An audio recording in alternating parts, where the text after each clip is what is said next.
ദേ ഈ കാണുന്നത് സ്ഫോടനമില്ലാട്ടാ, വെടിക്കെട്ടാ. ഇന്ന് ഏപ്രിൽ 3. ഏതൊരു പാലക്കാട്ടുകാരനും ഈ ദിവസത്തിന്റെ പ്രത്യേകത ഞാൻ പറഞ്ഞു തരേണ്ട കാര്യമില്ല. ഏഷ്യയിലെ തന്നെ ഏറ്റവും വലിയ വെടിക്കെട്ട് നടക്കുന്ന നെന്മാറ വല്ലങ്കി വേല. മഴ പെയ്ത് പാടത്തൊക്കെ വെള്ളമായാലും ജനത്തിരക്കിന് ഒരു കുറവുമില്ല. ഒരു 5-6 കൊല്ലം മുൻപ് വരെ വേലയ്ക്കും പൂരത്തിനൊക്കെ പോകുമ്പോഴുള്ള കൺഫ്യൂഷൻ ആയിരുന്നു ഏത് കളിപ്പാട്ടം വാങ്ങും എന്നുള്ളത്. ഇപ്പോഴുള്ള കൺഫ്യൂഷൻ നീലിനെ നോക്കണം ചോപ്പിനെ നോക്കണം. അതൊക്കെ കഴിഞ്ഞത് വല്ലങ്കിക്കാരന്റെ വെടിക്കെട്ട് തുടങ്ങി.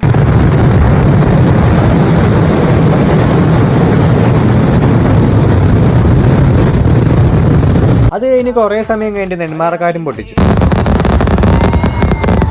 അതൊക്കെ കഴിഞ്ഞത് അത് ഈ തിരക്കിനെ കൂടെ വീട്ടിൽ പോയി ഫുഡ് കഴിച്ചു. ഫുഡ് കഴിക്കൽ കഴിഞ്ഞാൽ പലർക്കും പല മൈൻഡാണ്. കുറച്ചുകൂടി സുഖമായിട്ട് കിടന്നുറങ്ങും. വേറെ കുറച്ച് ആൾക്കാർ അതിന്റെ ബേബിന്റെ അടുത്ത് പോകും. ഇതിലൊന്നും പെടാത്ത കുറച്ച് ആൾക്കാർ പഠിക്കാനും പറഞ്ഞ് ഫോൺ നോക്കിയിരിക്കും. അതൊക്കെ കഴിഞ്ഞ് ഒരു 3:45 വീണ്ടും വെടിക്കെട്ട് കാണാൻ പോയി.